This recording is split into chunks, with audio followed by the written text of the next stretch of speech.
On this edition of Jerusalem Dateline, Israel prepares for Benjamin Netanyahu's return as prime minister. Why some fear Israel's relationship with the U.S. could be tested in the months ahead. Plus, an ancient monastery discovered in the United Arab Emirates. What it says about the history of Christianity in the Middle East. Plus, see a Ukrainian pastor's miraculous escape from Russian captivity. And meet the man on a mission to bring Christian leaders to Israel. All this and more on Jerusalem Dateline.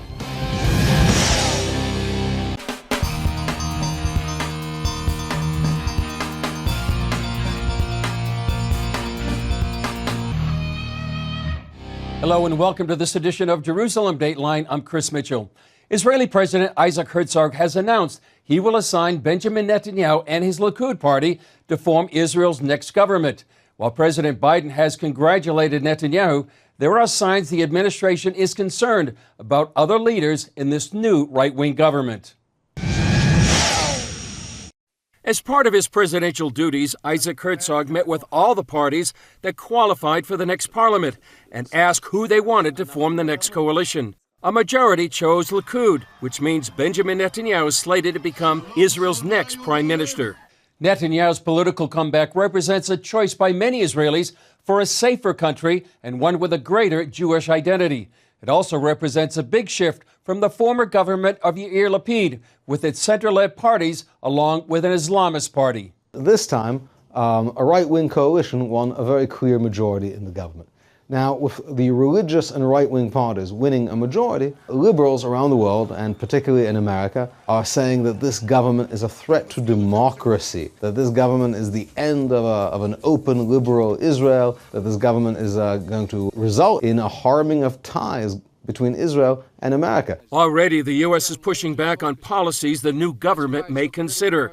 U.S. Ambassador Tom Knight says the U.S. will oppose any attempts to annex parts of Judea and Samaria, also known as the West Bank. And the State Department condemned Itamar Ben-Gvir for participating in an event celebrating the legacy of Meir Kahane and his organization that's designated as a terrorist group. CBN News political analyst John Waggy says the new coalition is likely to find itself on the opposite side of the White House on a number of issues. First of all, be the two-state solution. I mean, the Biden administration has clearly been moving in a direction where they want to press Israel again to negotiate with the Palestinians and to move toward a two-state solution. That's not something that any Netanyahu government for the last 12, 13 years has been interested in. Kontorovich says in light of the results, the Biden administration should respect the will of the people. The people vote for a right-wing government, so when the United States president says, hey, you better watch out, if you make a right-wing government, it can harm our ties,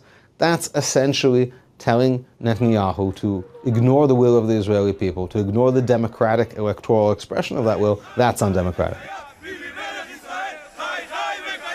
Americans also went to the polls recently to determine who controls Congress in the midterm elections.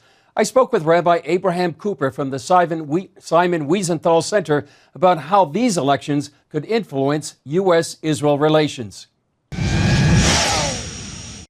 Rabbi Abraham Cooper, great to see you back here on Jerusalem Dateline. Tell me, U.S. is having elections right now. Sometimes the results are not in, but the Israeli elections are in. What do you think about the impact of that upon U.S.-Israel relations? Right. Well, first of all, for both elections, proving Churchill's point that democracy is the worst form of government except any other form of government.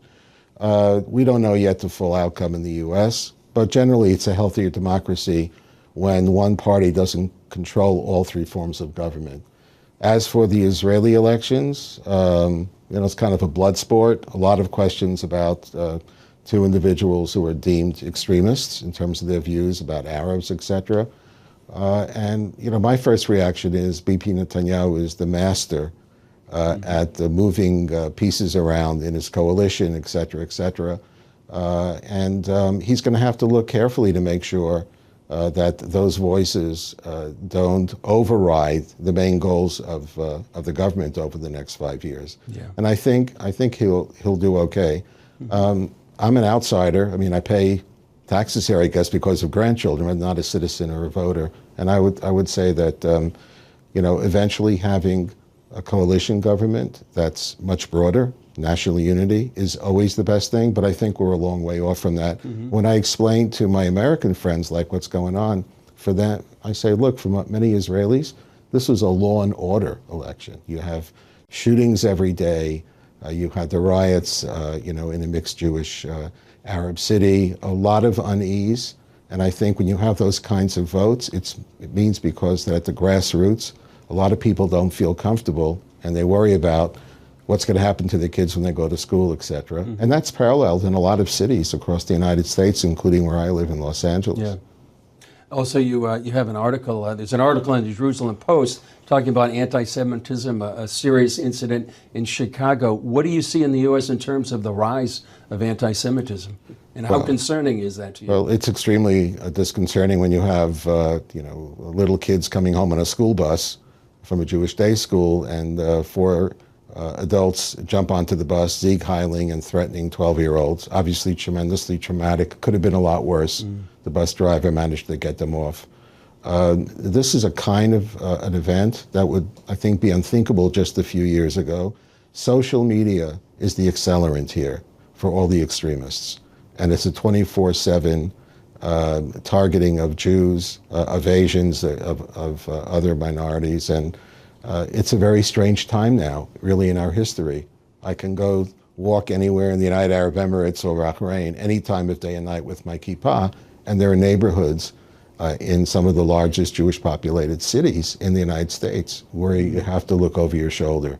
We're going to need new coalitions. We have to build on old friendships, and I think rely less on the straight sort of political activity, get back to basics in the community, build coalitions, work together with our Christian and Muslim friends to make sure that we have a safe society. Final question, Rabbi Cooper, talking about the UAE, you're on your way there, and that's some positive news here in the Middle East. Well, there's no question. I was just in Bahrain, where I saw the King of Bahrain, the Pope, and the head of Al-Azhar University sitting together and all speaking about tolerance. It was kind of quite a very, very special moment. We have a lot more work to do on building out the DNA of the peace accords and also spreading the message to other countries. Hopefully that'll happen sooner rather than later. Hope so too. Rabbi Cooper, great to be with you. Thank you, Chris. Archaeologists recently made a stunning discovery on an island off the coast of the United Arab Emirates, an ancient Christian monastery that possibly predates Islam. This discovery sheds light on early Christian history in the Arabian Peninsula. There's this really fascinating forgotten chapter of Arab history. We know that the Arab tribes who lived here in this region and more broadly in Eastern Arabia were Christian at the time of the rise of Islam. And that that some of them continued to be Christian for up to 3 generations after the rise of Islam. This monastery is the second one to be discovered in the UAE from the same time period. Well, here in Israel, archaeologists have unearthed an ivory comb dating back nearly 4,000 years at the Tel Yakish archaeological site in southern Israel. This comb contains the oldest known full sentence written in the Canaanite language. The inscription reads, "May this tusk root out the lice of the hair and the beard." It's evidence that ancient Canaanites struggled with lice, just like people do today. The researchers published their findings in the Jerusalem Journal of Archaeology. Coming up, a Ukrainian pastor makes a miraculous escape from Russian captivity. See his incredible faith in action.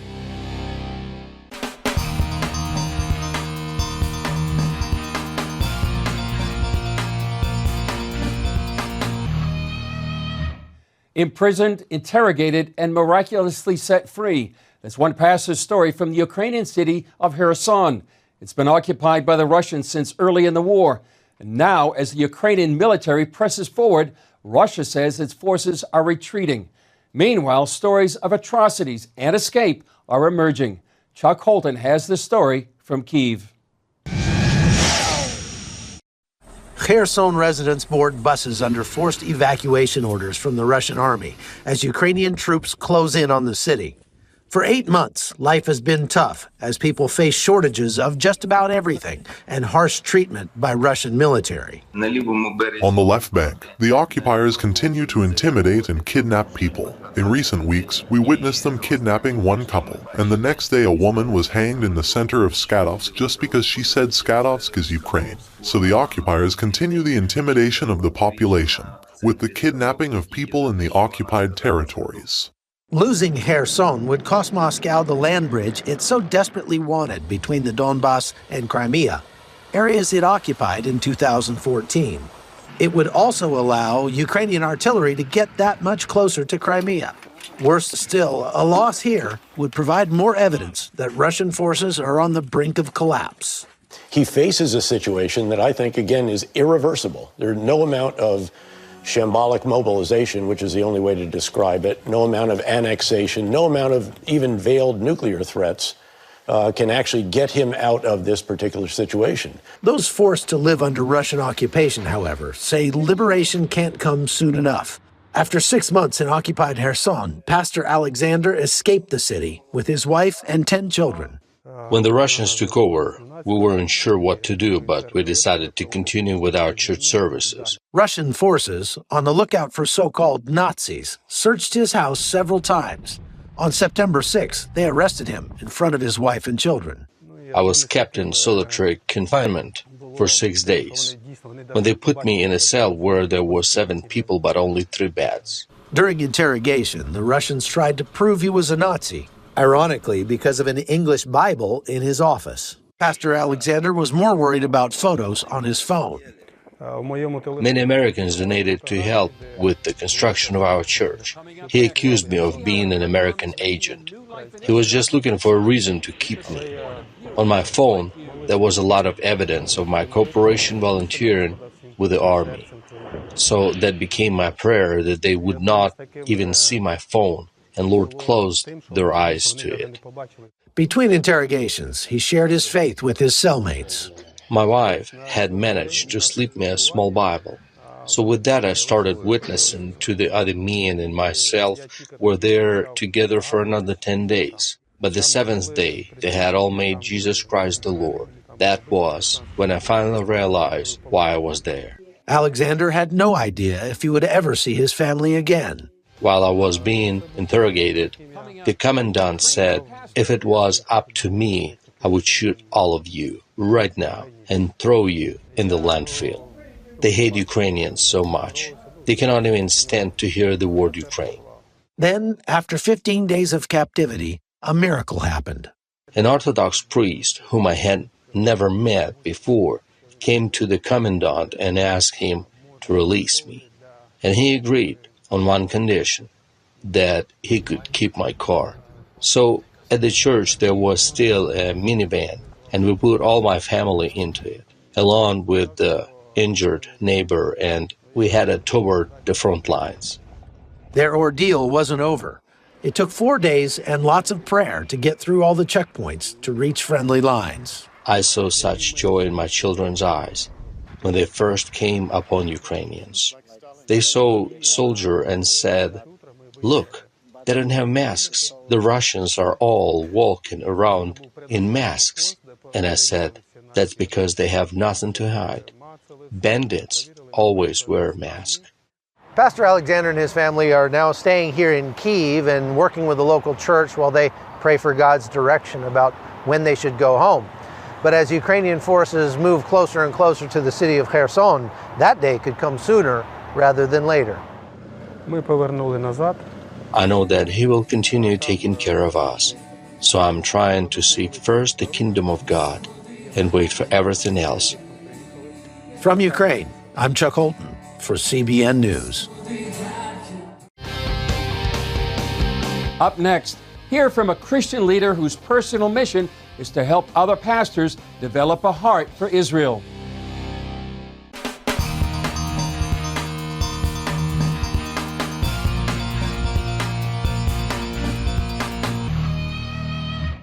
People visiting Israel for the first time tend to agree that it's a life-changing experience. We met up with a friend at the Garden Tomb here in Jerusalem who wants to make this happen for as many pastors as possible. Bishop Robert Stearns, great to be with you here in the Garden Tomb. Last month we were there at the TBN studios when you had the Day of Prayer for the Peace of Jerusalem that went worldwide. Tell us why you're here in the Garden Tomb today.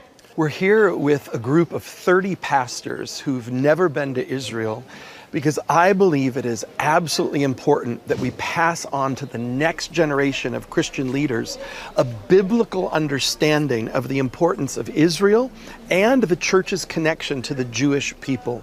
We've been traveling all across the land, and these pastors have just had their heart and their mind expanded to see not only what did God do in this land thousands of years ago, but what is God doing here today, and how do we as believers link to the miracle of Israel today? For a young generation, a millennial generation, to understand the right narrative. There's been so many challenges, I know, in America with what is the role of Israel? Why do we care about that role? And what do we do to partner together and to find the roots of our faith? What does that look like today? And so that's something that we're seeing, just a revelation in these young pastors, to see their eyes open, and for the first time, many of them realizing, I get it. Oh my gosh, Bishop Robert Stearns and his trips have been so impactful in so many different ways. I think one of the greatest dynamics is just the personal touch of the heart of God, his passion for the land and the people, what it means to engage with what God has on your life as he's woven it into the story. So I've seen so much in the last 10 days, and if anyone was, I would recommend to go on a trip with him. If anyone were asking, hey, who I could go with or where should I be engaging with, I would definitely say Eagles Wings and Bishop Robert Stearns. It's been phenomenal time. I think we read the Bible in black and white. When you come here, you see it in color. It comes alive, it pops off the pages, and it reminds you that these things are historical, that they're accurate, that they happen, but it also reminds us that we serve an everlasting God, a living God who's alive and well today, just like when he walked the steps of Jerusalem. Every pastor should make their way to Israel. It will make their teaching, their revelation, their insight more alive than it ever was before. It gives practical application. You get to see proximity. I don't think we understand how close something was or how distant something was until you're actually on the ground. You see it up close and for real. It will help their teaching to be more practical and more relevant to their congregants. The Judeo-Christian world, the Western world, faces twin threats in our generation. There is the threat of a radicalized Islam, which we see in Iran, we see in Syria, and then in their proxies here, Hamas, Hezbollah. This is a very, very real threat. And we face the threat of radical secularism, a radical humanism that is absolutely opposed to anyone who believes in the God of the Bible. And this is the twin threat that is facing the Judeo-Christian world right now. Jews and Christians stand together, united, as we work for our children and our grandchildren, needing to come together as never before and cooperate with what we agree on. Certainly there's areas of theological difference between the Jewish and Christian communities. We don't minimize those areas of difference, but there is so much that we agree on. And in the light of these twin threats of radical Islam and radical humanism, it's more important than ever that Jews and Christians work together. I believe all over the world, even as we see political change, sometimes political things that are concerning to us, I believe there is a remnant church rising. I absolutely believe there is a people whose hearts are turned toward the Lord, and that in this hour, God is gathering a remnant people for such a time as this. And those people are praying for the peace of Jerusalem, working for the peace of Jerusalem. And I believe that even, the prophet says, darkness will cover the earth, gross darkness the peoples, but the light of God will arise upon you. We're living in a moment where the light of God is arising upon a remnant church in the nations. It's a time to look up and rejoice. Amen. Encouraging word. Bishop Robert Stearns, great to be with you. Always an honor to be with you, Chris. Coming up next, see how a young mom is making a new life in Israel with her son, with the support of viewers like you.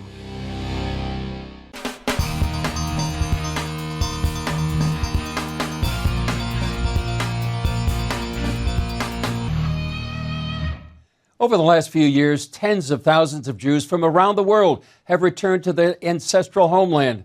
For many, it's not an easy journey, and that's why CBN Israel is there to help.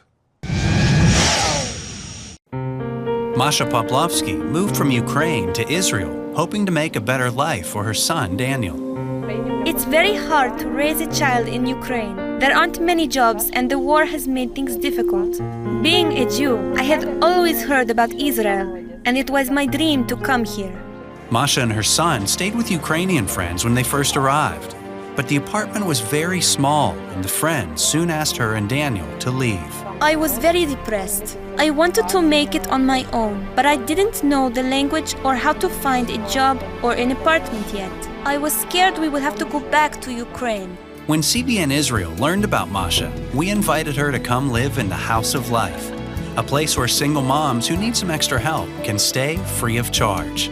I was very nervous at first, but the CBN people spoke Russian and made me feel very comfortable.